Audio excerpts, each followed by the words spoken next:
Hi guys! So this is going to be another new series that I'm doing, and I'm going to be reading some visual novels. I quite enjoy visual novels. This one is Love at First Sight, which is available on Steam and currently right now on sale. So with that, let's begin. And I'll tell you a little bit about the story. It's about a Cyclops girl. The one eye. If it didn't tip you off. We're going to start.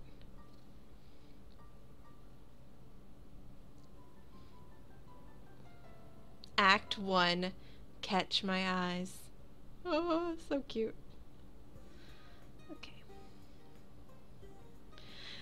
It's early in the morning. This is the path I always take to get to school. I normally have to hurry, but today I'm taking it easy. I had a little extra time to get out of the house, which is kind of unusual. I'm feeling good under this warm morning sunshine and cool morning breeze as I head to school. Oh, we're at school. Okay. I'm not in a hurry, but it still words. It still doesn't take long to get to school. My house isn't right next to the school, but it isn't far away either. Even if I don't leave... God, I'm having trouble with words. Sorry. Even if I don't leave as early as I did today, I never have to run to get to school on time or anything. That's what I'm thinking as I change into my school slippers. I want you just wake up. I'm gonna narrate my life today. I absent-mindedly climb the stairs heading to the classroom on the second floor, class 2-2. I put my hand on the door to open it.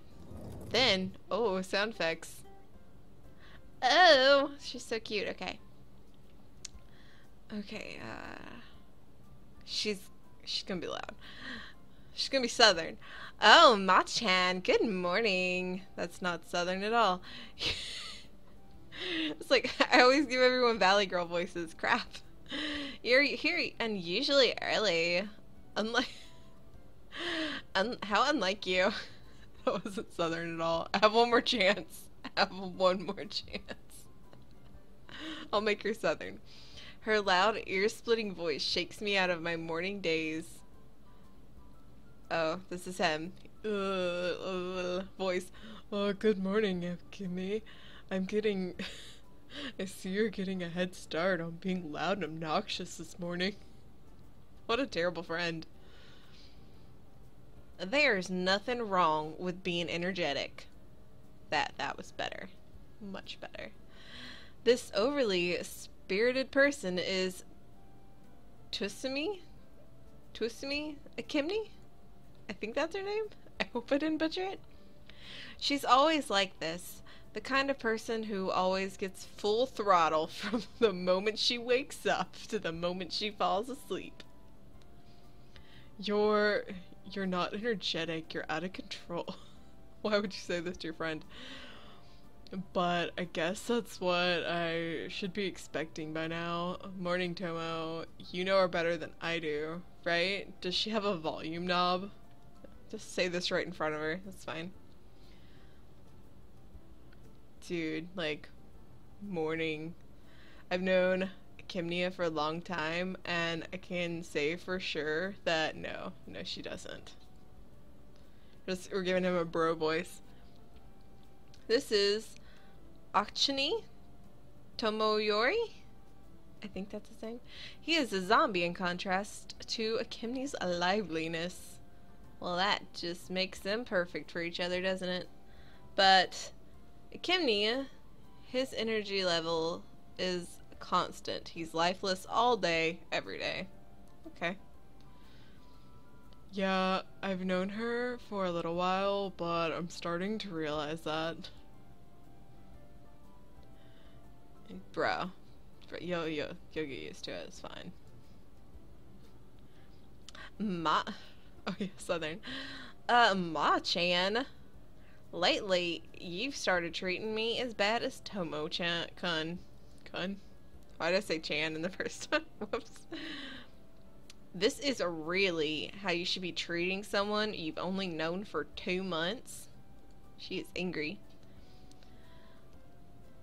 Considering... Oh, this is... Momori. Okay. Considering how annoying you are, do you really expect me to treat you any differently? God. Yeah, I've only known these two for about 2 months, but though I've gotten pretty close to them in that time, enough to call her annoying. I'm Fugiana? We're going with that. Momori. 2 months ago, I had to switch high schools because of my parents' work. Fall's almost over. I transferred in the middle of the season, and because of that, I was a bit of an oddity among the students. I was really nervous at first, but luckily these two came along and we became friends. And now I can just call them annoying all the time. That's mean, Tomo-kun. Say something. Okay. Oh, this is Tomo. Bruh. So, like, well, it seems like you two are getting, like, real close. You know, not that I have a crush on her or anything. Yeah, thanks to you, Tomo. Blah, blah.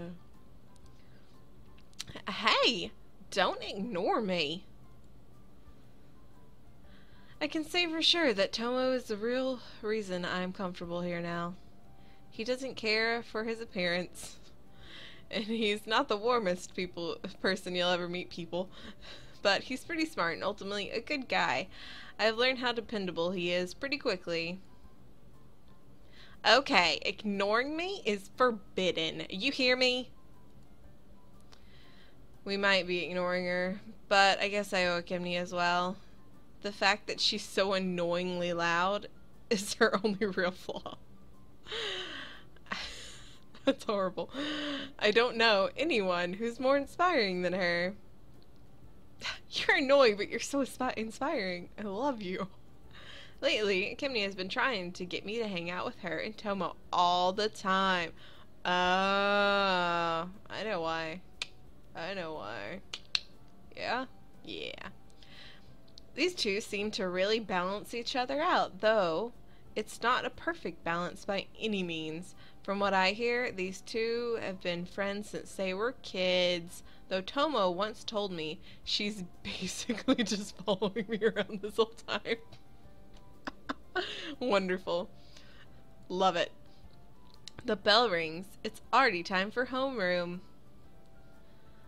What's first period today? Uh-oh, I didn't see who that was. I thought it was in his head.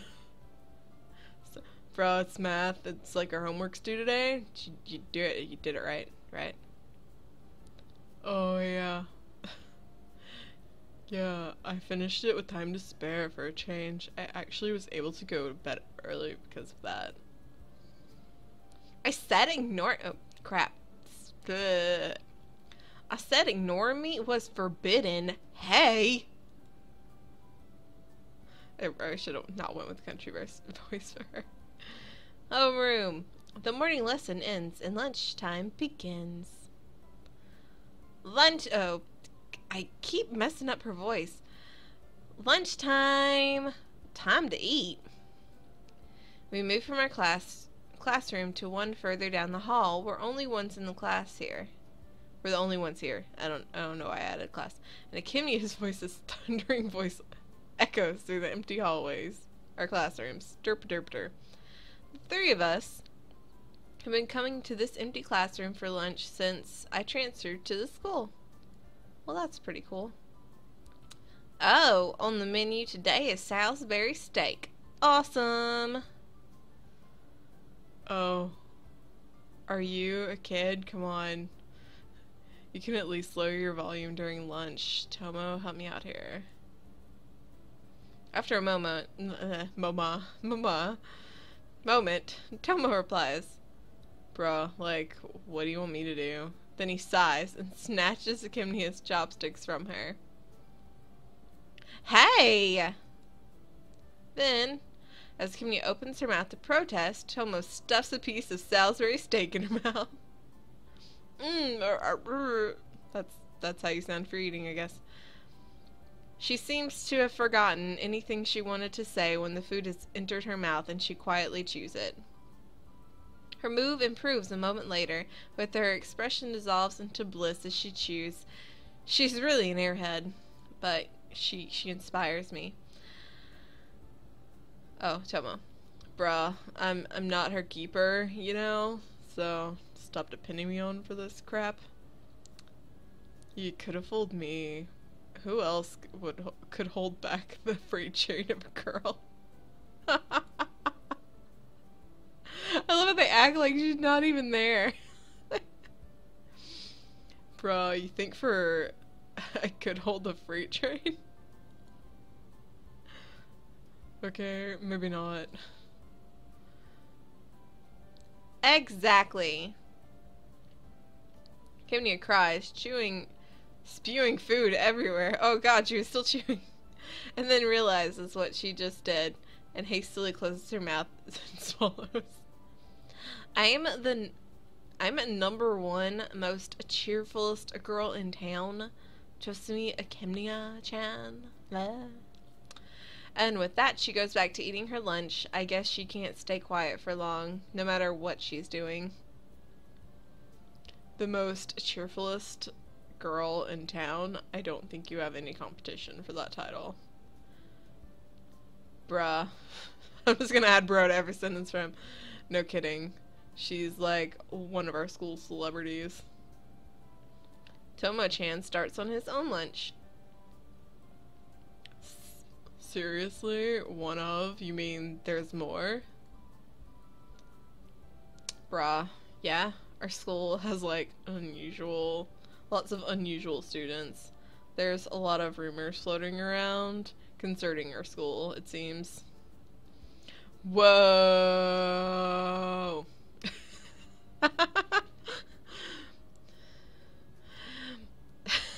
don't even know where to go from there. What other kinds of celebrities are there?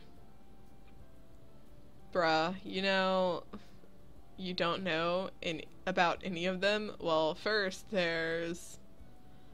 Toma takes a quick glance at Kimnia, but she seems to be lost in her own food-induced paradise.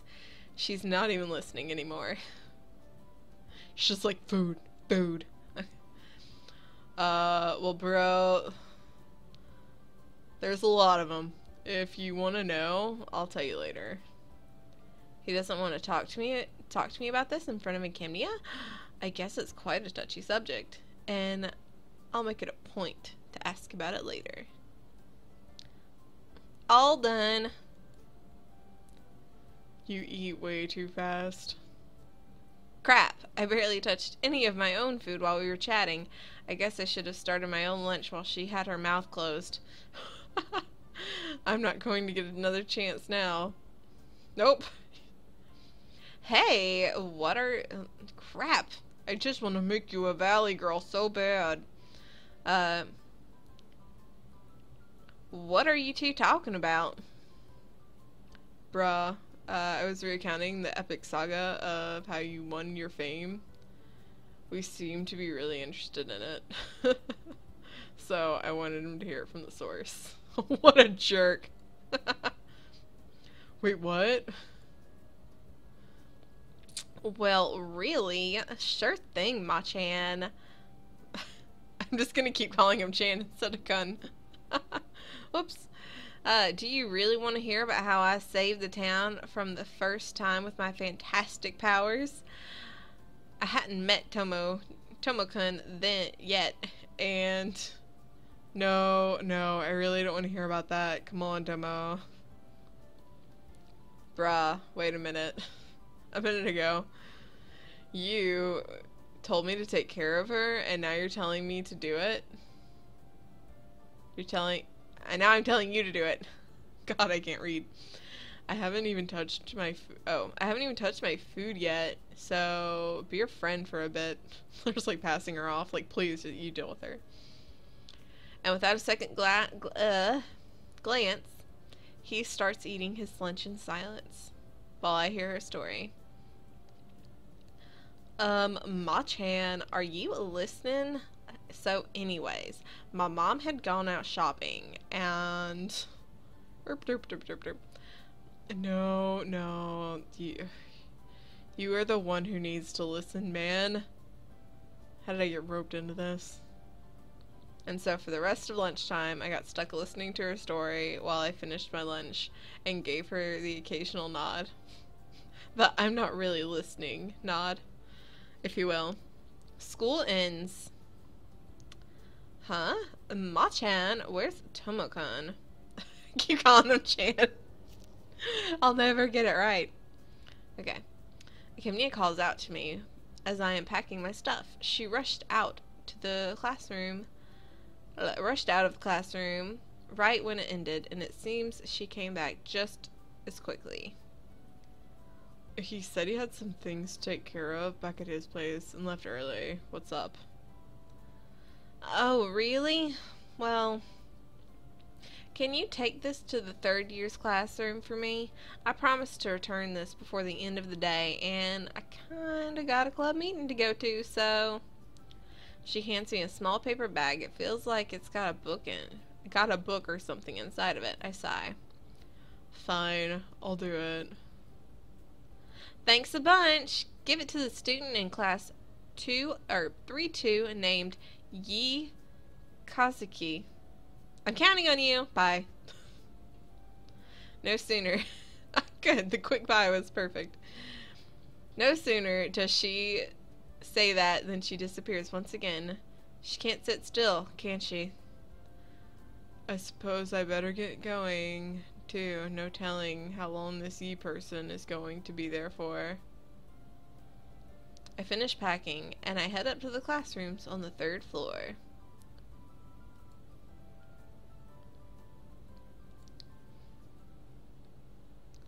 I arrive at the third year student's classroom with Akimnia's package, and I look for the student I was supposed to deliver it to, but some of the other students tell me she stepped out for a bit.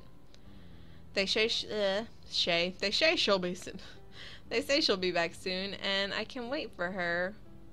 Then 10 minutes pass, and she's still nowhere to be found. Maybe I should have one of those other people here give it to her, and I can just go home. School's over, and most of the students have been at their club activities for a while now. While I'm waiting in the 3rd year classroom, the other students file out, and the school grounds slowly become devoid of human life.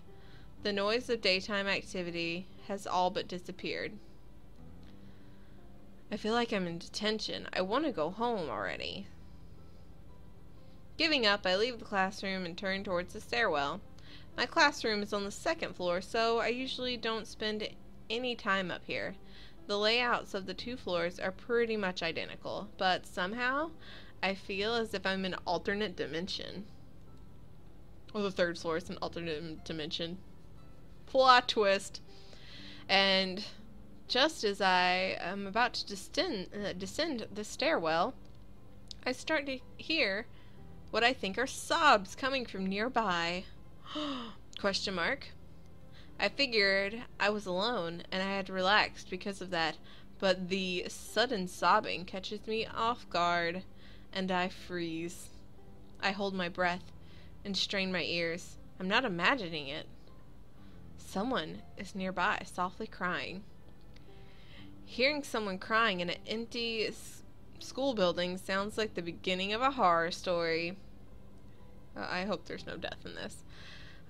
What I'm saying is this isn't a horror story. School might be over, but the sun hasn't even gone down yet, and finding someone in the building isn't that strange. Well, I say that, but the situation isn't completely normal either. The sobbing continues. It sounds like it's coming from the next floor up. It's quiet, and it reverberates off of the narrow stairwell walls. It's definitely coming from the floor above me, though I didn't realize it until now. This building's only 3 floors. The only thing above me is the roof, right? School is over. The door of the roof Should be locked by now. Should be locked all day. That seems dangerous for kids. But I can still hear the crying, so there's no way it could be coming from there. But if the door is locked, then that means the way up is just a dead end. I can't just walk up there to check and claim I just happened to walk by. Like, oh, hey, just, climbing stairs. But before I could think it through, my curiosity has me turned around and heading back up the stairs. Oh, I like that you can hear footsteps. That's wonderful. I climb step by step as the stairs are as quietly as I can. God, I had trouble with that. Though I can't help but make a little noise. As I get closer to the source of the sobbing, I begin to hear it more clearly. There's just one voice, and judging by the sound of it, it's a girl's. It feels like I'm climbing up 10 stories, but it only takes a few seconds, and suddenly I'm almost on the landing. I take the last step and turn towards the source of the crying, and in front of me is a girl wearing her school's uniform. She's lying against the door to the roof, sobbing. Aww. The girl hears me walking towards her and starts to shiver as she turns her head towards me. Nothing up to this point has been too much out of the ordinary, at least until I saw her face. Ah, she's so cute. Look at her. Oh, adorable. ... question mark, exclamation point. ... exclamation point, exclamation point, exclamation point.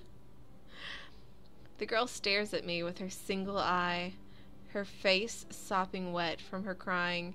And I don't mean that she's missing an eye. I literally mean she has one giant eye in the middle of her face. Suddenly, she registers that I'm standing in front of her, and she jumps, drawing her limbs into her body.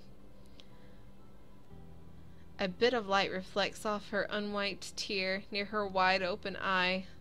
I can tell by the way she's looking at me that she's terrified. Oh. She's not the only one, though. Without really understanding what I'm looking at, I stare at her, unmoving, and she does the same. She's wearing her school uniform, but is she really a student here? ... No matter how many times I blink, a second eye doesn't suddenly grow on her face, and I finally realize what I'm seeing in reality. Faced with this girl who looks like she belongs in a fairy tale, I begin to panic. Strangely, though, I'm able to keep my fright from showing. This situation is so unreal. I guess my brain just refuses to fully acknowledge it. I heard crying and I came up to see what's going on. Are you alright? The longer the silence drags on, the harder it is to become to break it. I try to come up with anything to say to force myself out of this stupor, but my mind completely goes blank, and at this point, anything is better than silence.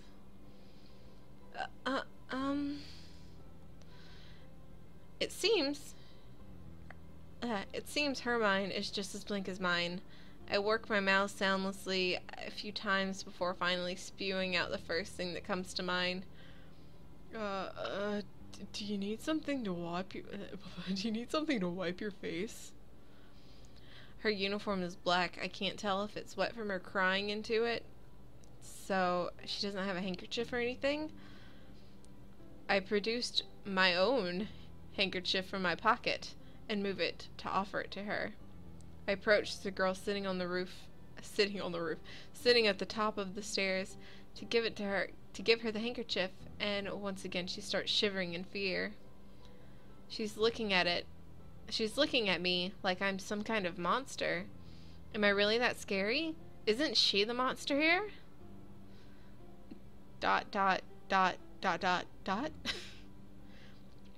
Oh, thank you. I hold my handkerchief out stiffly for several seconds, and then cautiously, oh so cautiously, she takes the handkerchief and wipes her face. Those are the first words she's spoken so far. Her trembling voice is so quiet I almost don't hear her. Er, I only transferred to this school 2 months ago, so I don't think I've ever seen you around. I mean, I remember. This is definitely the first time we've met. Of course, I'm sure that if she was seen here before, if I had seen her before, her face would be burned into my mind. There's no way I'm forgetting what I'm seeing now. 'Cause she's so cute. ... Should I ask her to give my handkerchief back? It's obvious from the way she's looking at me that she's still confused and afraid. We're not going to get anywhere at this rate. We must be in different classes since I haven't seen you around before. What grade are you in? I'm class 2 too. I'm in class 1 too. She actually gave me a proper response this time. She really is a student here, I guess, not a monster or something. Suddenly, it hits me that I've been sharing the same school, hell, the same world with this person all this time. Oh yeah, you're 1 year lower then, yeah? Yeah. The conversation grinds to a halt again. I can't think of anything else to say. Actually, that's not true. I have a mountain of things to ask her. But all of it has to do with her appearance, and I'm hesitant to bring that up. Time passes as I hurriedly try to think of something else to say to fill the silence. Well, what can I say? My mind is totally blank. Every heartbeat seems louder than the last, and the panic, I thought, subsided, wells up inside my mind again. I don't think I can keep this up. Yeah, right. I should get going. The girl looks like she wanted to say more, but without a word, I turn and flee down the stairs. I head to the shoe rack, change my shoes, and start rushing home.